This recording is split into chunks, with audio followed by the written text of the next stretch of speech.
আওয়ামী লীগের ১৭ বছর শাসনামলে শতাধিক গুম ও খুনের ঘটনায় অভিযুক্ত সাবেক সেনা কর্মকর্তা মেজর জেনারেল অবসরপ্রাপ্ত জিয়াউল আহসানের বিচার প্রক্রিয়ার গুরুত্বপূর্ণ ধাপ শুরু ৮ ফেব্রুয়ারি। এই মামলায় তার বিরুদ্ধে সাক্ষ্য দেওয়ার জন্য ট্রাইব্যুনালে হাজির হয়েছেন সাবেক সেনাপ্রধান জেনারেল অবসরপ্রাপ্ত ইকবাল করিম ভূঁইয়া। ৮ ফেব্রুয়ারি আন্তর্জাতিক অপরাধ ট্রাইব্যুনালে তার বিরুদ্ধে প্রসিকিউশনের সূচনা বক্তব্য উপস্থাপন সহ সাক্ষ্য গ্রহণের দিন ধার্য রয়েছে। মামলার এজাহার অনুযায়ী জিয়াউলের বিরুদ্ধে আনা প্রথম অভিযোগটি 2011 সালের 11 জুলাইয়ের। ভবিষ্যৎ হোক নিরাপদ, বিনিয়োগ হোক বিশ্বস্ত, আর আমার পছন্দ সল্ট বে।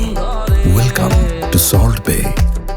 ওই দিন রাতে গাজীপুরের পুবাইলে তার সরাসরি উপস্থিতিতে সজল সহ ৩ জনকে হত্যার অভিযোগ রয়েছে। দ্বিতীয় অভিযোগটি 2010 থেকে 2013 সালের মধ্যবর্তী সময়ের। এ সময় বরগুনার পাথরঘাটা উপজেলার বলেশ্বর নদের মোহনায় নজরুল ও মল্লিক সহ 50 জনকে হত্যার দায় আনা হয়েছে তার ওপর। তৃতীয় অভিযোগটিও একই ধরনের, যেখানে আরও 50 জনকে হত্যার তথ্য উল্লেখ করা হয়েছে। এর আগে গত বছরের 17 ডিসেম্বর প্রসিকিউশনে দাখিল করা অভিযোগ আমলে নেন আদালত। এর ধারাবাহিকতায় 23 ডিসেম্বর জিয়াউল আহসানকে এই মামলায় গ্রেপ্তার দেখানো হয়। আজ সাক্ষ্য গ্রহণের মধ্য দিয়ে বিচার প্রক্রিয়া আরও গতিশীল হবে বলে ধারণা করা হচ্ছে।